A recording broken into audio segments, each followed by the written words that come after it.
It's 1977, and we have just seen a rough cut of the film that you will all know as Star Wars.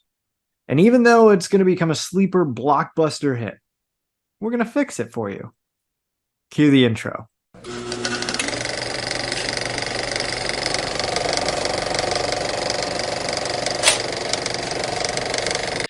Hello, everyone, and welcome to the Mirror Movie Universe podcast. I'm Nate. I'm one half of this shindig and one half of the hosts of this show. And across the aisle and across the country from me is my older brother, Dan. And as he introduced before the intro, we are going to be talking about Star Wars, a film that really brings us together as a family and probably brings a lot of people together in general. Say hi, Dan. I forgot to say the usual say You're hi. You're great. I didn't get to do my whole I'm the Chewbacca to your Han Solo bit, but that's fine. I'm pretty sure I'm Chewbacca. I've got facial hair and you don't. So I'll take it. I'll be Han. Oh, wonderful. Han. Dibs on Han. Okay. I already called it. See, this is the kind of argument that we would have as children, especially in regards to Star Wars. But in order to do our usual shindig of fixing things about the film and talking about what we like, we're going to have to talk about what happens in Star Wars. Mm-hmm. And I'm going to have to balance going way too in detail as we go through this. So I'm going to try and stay at like a 50,000 foot view, and we'll see if I can make it all the way through. So you learn from an opening crawl across the screen that there's a big civil war going on. Time of civil war. There's a time of civil war in this galaxy a long time ago, very, very far away. There's an evil empire that's fighting a good rebel alliance. And the rebels have just stolen plans for the Empire's new super weapon called the Death Star. And rebel spies are fleeing away on this little ship, and you see the little ship, and it's being chased by a big evil ship from the Empire. And the big evil ship captures the little ship, and a couple of plucky, funny robots on board are the first characters we meet. Their names are C-3PO and R2-D2, and they'll take us through the rest of the story. They're kind of a through line of these two bumbling idiots, and that's a really fun intro. On board this good rebel ship is a gal named Princess Leia, who has these plans for the Death Star, and she gives them to R2-D2, this robot droid guy, who doesn't talk much. He just kind of whistles and beeps, and he rolls around. Just before, Darth Vader breaks into the ship. Darth Vader's this very scary-looking guy in this shiny black armor and a robe, and all of his stormtrooper bad guys kill everyone on the ship, and he captures Princess Leia. The droids get away in a little escape pod and fly down to the planet surface below on a desert world called Tatooine. They get captured by some scavenger guys named Jawas and sold to a family of Uncle Owen, Aunt Beru, and Luke Skywalker, who's this young, adventurous little boy who wants to get off of his desert planet and go see the galaxy. The droids come into his possession, and he soon learns that a message has been left inside of R2-D2. Princess Leia from the ship has left a message for R2-D2 that's only supposed to be read by a man named Obi-Wan Kenobi. Sounds like someone that Luke knows, because he knows a guy named Ben Kenobi, this old hermit that lives beyond the Dune Sea. And he takes the droids out looking for him, survives an attack by some sand creatures, and is saved by the old hermit. The old hermit kind of starts talking, and the message plays some more detail, saying that Obi-Wan Kenobi used to serve with Princess Leia's father in a thing called the Clone Wars, which we'll talk about in like 2 years, I guess. And at this rate, going through episodes, that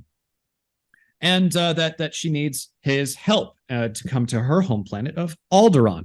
And Obi-Wan Kenobi says, "You should come with me, Luke, because I'm a Jedi Knight. I'm a mystical wizard that wields this thing called the Force, which is an energy field that surrounds us and binds the galaxy together." And he gives Luke the weapon of a Jedi, which is called a lightsaber. It's this glowing blue sword thing, and it's very cool. They go back to the farm of Luke's aunt and uncle and discover them dead, murdered at the hands of the Empire, who's now looking out for these droids. And they go to a town called Mos Eisley in order to get off of the planet. They meet a smuggler named Han Solo and his Wookiee sidekick. Wookiees is like a big, hairy dog gorilla creature. And they agree to get them off the planet. Shortly after they get them off the planet, they are captured by the Imperials and taken inside the Death Star, which is a moon-shaped giant super weapon. that is capable of destroying an entire planet. Princess Leia's home planet of Alderaan has been destroyed by the evil Imperials in the meantime, and she's a prisoner on the Death Star too. They soon discover that she's there, and Luke recognizes her from the message. And in a mix of sort of brave chivalry and just horniness, because he probably never met a girl before on the desert planet, wants to go rescue her. And him and Han and Chewie go do that. The robots hunker down in a room, and Obi-Wan Kenobi goes off to release the tractor beams so they can all escape. Obi-Wan runs into Darth Vader just as they are getting all back together at the ship, and sacrifices himself to slow Darth Vader, this evil bad guy who's kind of like an evil dark Jedi. His laser sword is red, and he sacrifices himself to slow him down so they can escape. They all escape and go back to the Rebels' hidden base on a jungle world called Yavin 4, and the Rebel Alliance is there, and they're gearing up to destroy the Death Star. Luke, who is a natural-born pilot, gets sort of drafted into their squadron, and they fly into the Death Star. The plans for the Death Star that the Rebels stole list a weakness, a tiny little hole at the end of a trench, that if you fire a proton torpedo into it, it'll blow up the whole thing, because that's darn convenient. And they fly towards the Death Star, and in their little space planes, and go and attack it. The space planes are called X-Wings, by the way. Han Solo and Chewbacca. Han's been a rogue who doesn't give a crap about anyone up until this point. They kind of go off and do their own thing because they got a reward, they got money, they don't care. And Luke is flying towards the Death Star, and all of his fellow pilots are getting shot down. His old friend Biggs from the desert planet, who I didn't even mention up until this point, gets shot down and killed.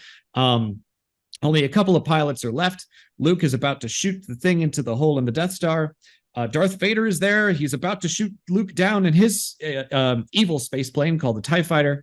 And at the last second, Han Solo comes back and saves the day by blasting Darth Vader out into space.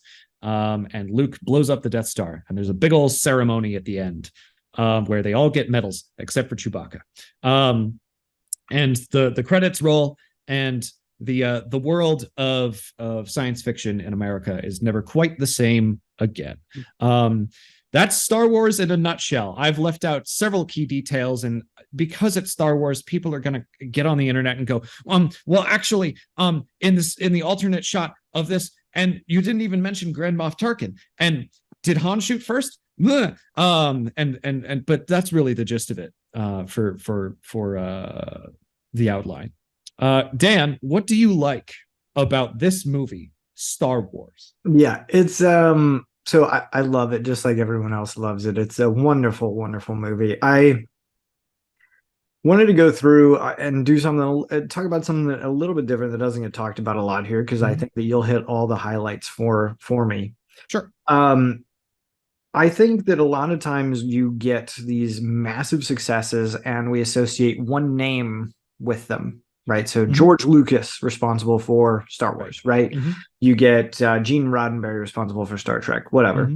And it doesn't do service to the people who worked on the film, to the production design team, the people who do the special effects, but especially the editors here. And I want to give a huge shout out to the editing out of everything else. The editing for this movie won an Oscar in 1977, which is huge. The Best Picture didn't win the Oscar. The movie that had, the Best Actor, Best Actress, none of them won Best Editing. So they've got the editing is huge here, and they removed about 30% of the original film. Yeah, it's very streamlined. It's one after the other, very simplified. There's not much fat to be cut. So they did such a good job with it. The original opening was like Luke talking to Biggs on Tatooine, like, hey, is there a space battle up there? Whoa. They cut all of that. They get right to the action, especially at the end with the whole Death Star trench run, which is, I think, probably one of the most tense 10 minutes of film ever. And they cut out a ton from that too, because there's in the original cut, Luke tries and then fails and then goes back to like shoot the thing again. Really? So, oh my gosh. Yeah. You can tell in the edit, because one of the pilots, I think it's Biggs, goes, oh, they're coming much faster this time, we can't hold them. And you never really think about it, but they cut out, I think, at least one more attempt to blow up the Death Star that fails. And which is nuts. it's so perfect. Like the pacing in it is really Mhm. great. And I think, Yeah. this has been redone many times since. George Lucas is like, hey, I can go back and change it. And I think that the pacing Mhm. of the film gets totally jacked up when he does that, because he adds in Yep. stuff, and it changes the way that they put this together. So Mhm. huge shout out to the editing team who won that Oscar, and I'm to pretty everyone. sure one of the people on the editing team was Marsha Lucas, who was Yes, his wife. Lucas's wife at the Yes, time. She's yes, like, I don't really like your movie. I'm gonna cut it up a little bit, which and it works beautifully. Yeah. yes. So that's what I wanted to talk about for the love it portion here. What about you? What do you love about Star Wars? Star Wars is the perfect introduction to itself, to the franchise that it built, and to film in general. It's the first movie that I didn't. It's the first movie that I fell in love with as a kid, but it's also the first movie where I fell in love with the process of making movies. It was the first one where I got super into the behind the scenes special effects and all of this kind of stuff, and I understood that um, this shot was doing this Mhm. and this was doing that. But it's just a really great story. It's self-contained in and of itself.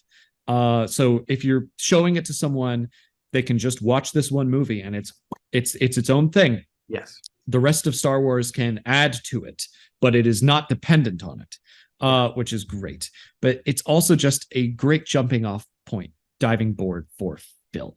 Yeah. There are so many things in Star Wars that are, I almost said stolen, inspired by great movies, that you can watch Star Wars as a child and get into film as an art form based off of it.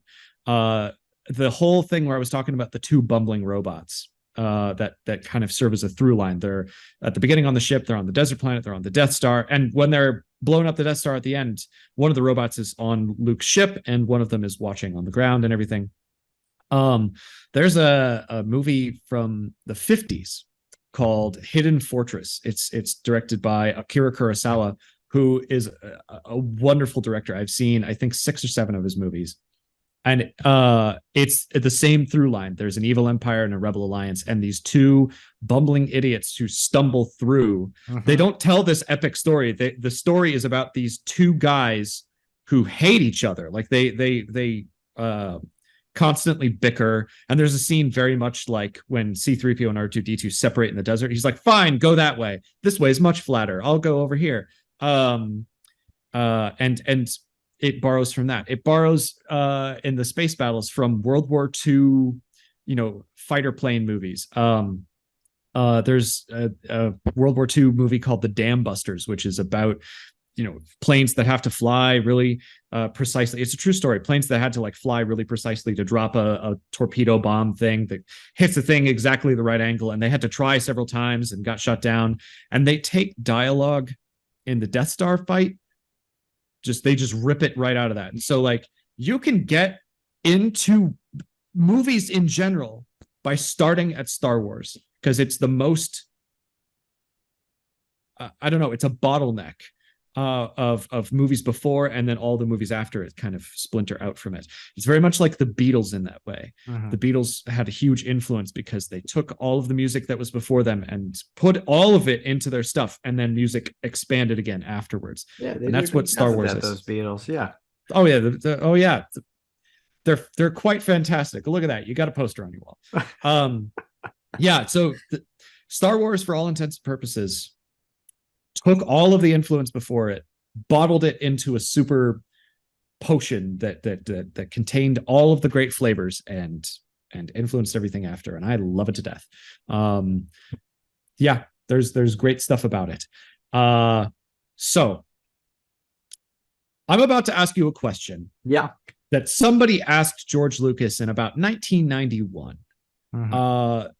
Which is, what would you fix about Star Wars? And George Lucas's response was, "Oh well, I'd go back and I'd make Greedo shoot first, and I'd also add Jabba the Hutt in the middle, and Uh-huh. maybe Uh-huh. I'd add a bunch of CGI crap that no one cares about, and yeah, and I want and I expect a different answer from you, Dan. What would you fix about Star You Wars? know, you absolutely just ruined my joke because I was gonna do this as Damn if I it. wanted Greedo to shoot first and like keep going as long as you let me talk. Well, But no, that's very kind of you, because if you seriously said that with no lead in, I think I would have had a stroke yeah. during the recording of this episode.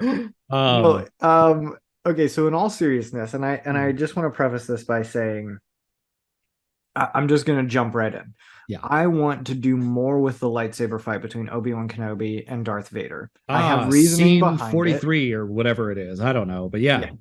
Yeah. I have reasoning behind it, but before I get into it, I just want to Mm. say I know that there are other Star Wars movies with bad lightsaber fights. Yes. And I am promising myself, I am limiting myself that this is the only time I will do that in a fix. Okay, Yes. so whatever movies we do in the future, whatever fixes we do for them, I promise you, I will not say I need to fix the lightsaber fights. I'm Yep. limiting myself here, and this is my Mm-hmm. reasoning behind it.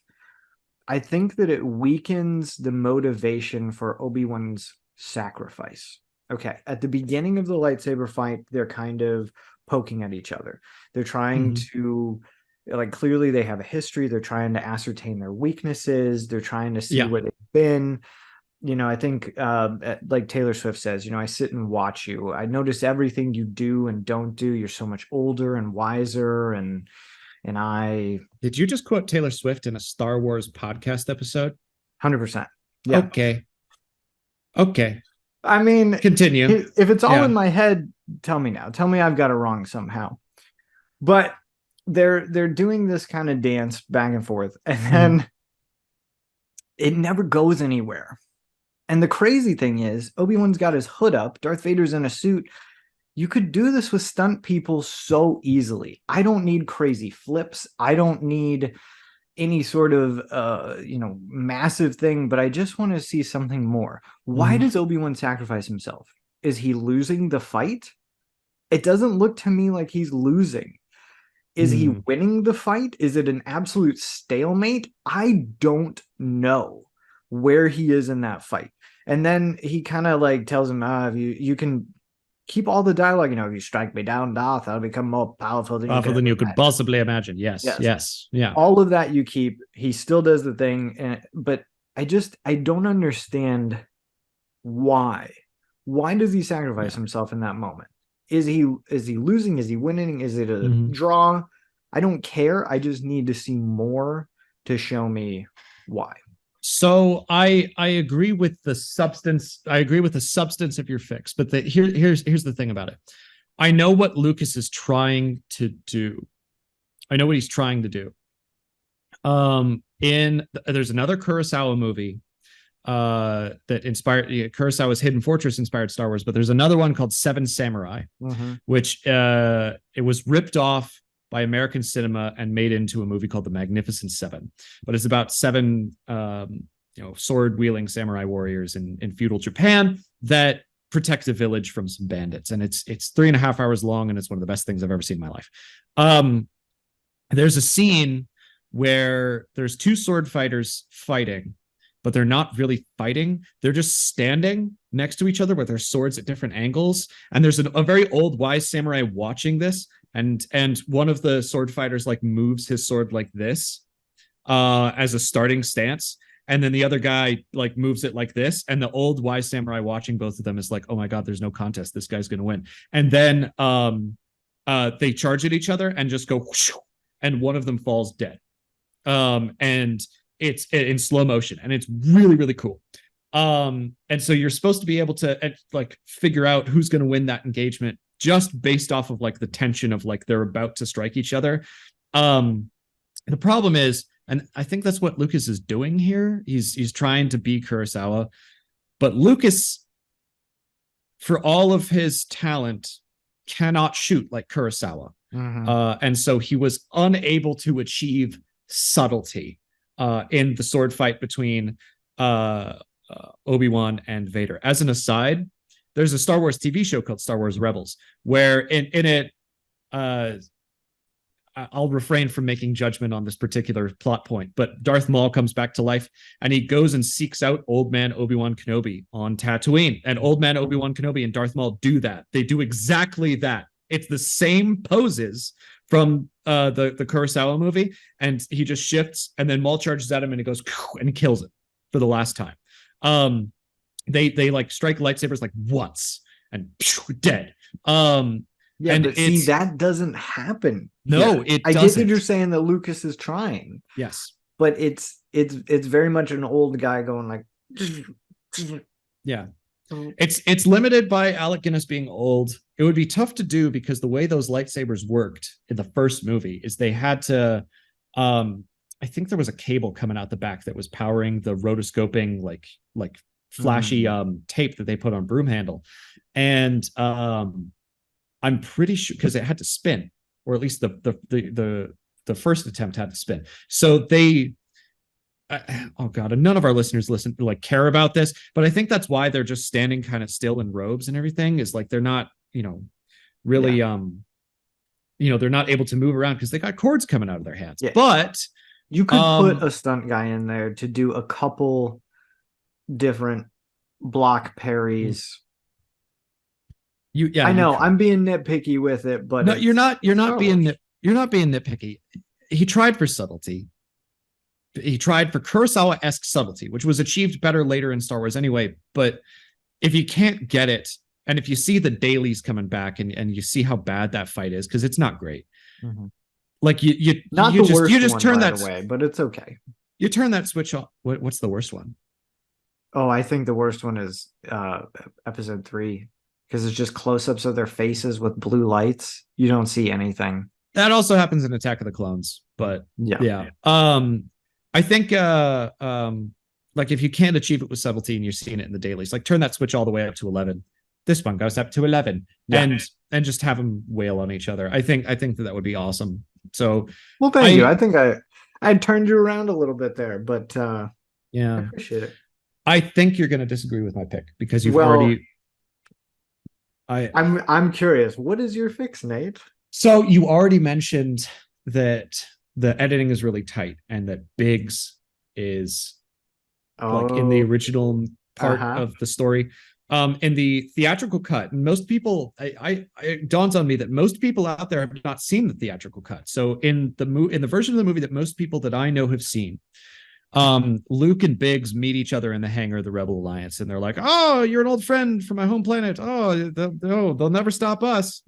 And there's some terrible editing there, and it doesn't even explain who Biggs is. In the original, there's no explanation because it's entirely been cut out, and Biggs is just like he's just a guy who dies. He's one of the pilots who dies.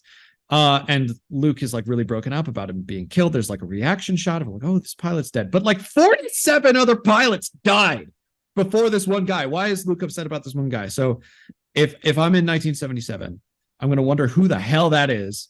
And I'm going to ask to put one scene back. I don't know which one I'd put back. There's the bit where he's watching the space battle. I think he meets him in a bar at some point. There's that one before they fly, but like put something in there. I think the one before they fly is okay. Like it shows that they have a relationship. It shows that they know each other. It doesn't explain how, but that's okay. Like you run into old friends all the time and you're just like, hey, how's it going? Whether they're from work or school or whatever. And you're just like, what's up, dude? That's so great for you. Blah, blah, blah. Okay, see ya.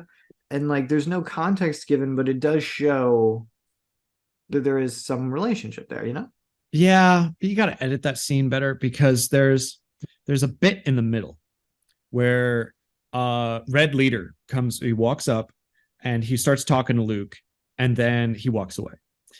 There's a guy who walks in front of the frame. In the special editions, there's a guy who walks in front of the frame. And if you're watching R2-D2, he's being lifted up into the X-Wing in the background. He jumps like 12 feet. They cut out like 10 seconds where Red Leader is like, I knew your father. He was a great pilot and all of this kind of stuff, which is antithetical to later lore that's put in. So I think, you can keep that scene, or you trim it down as much as possible, or you put in the later one where earlier one, sorry, where he's talking to Biggs on Tatooine, but like there is something. some time where Luke is just hanging out with the droids. You could have Biggs show up, have a scene somewhere in there. Yeah, I think it would work. yeah, um, yeah. But how it is right now, I'm supposed to care, and I don't. Yeah, Watching the theatrical cut, I never really knew who that guy was until I read these books up here about yeah. X-wing pilots. But we'll talk about that later. So, But all right, those are our fixes. Audience, what do you think? Better lightsaber fight, or do you care about Biggs dark lighter? hmm. Um, let us know in the comments and tell us everything that we got wrong. And please go into detail about really obscure stuff. Oh Uh, man, we're gonna get hate mail for this series of episodes. This is the oh, one yes. that's We gonna. look forward to your comments. Please, please comment away. Tell us everything that we're doing wrong. Oh God, you have to understand. I'm a huge Star Wars fan, and I Yeah. understand. I understand, but be nice. Yeah. Be I mean, nice. obviously be nice. And like and subscribe and then tell us everything that you hate. Tell you what, you're gonna Kindly. have to like and subscribe in order to keep up on all the stuff we get wrong That's about Star right. Wars. Yeah. That's right. Because we're doing the Empire Strikes Back next. Mhm. So thank you for watching, everybody, and we'll see you next time. Bye.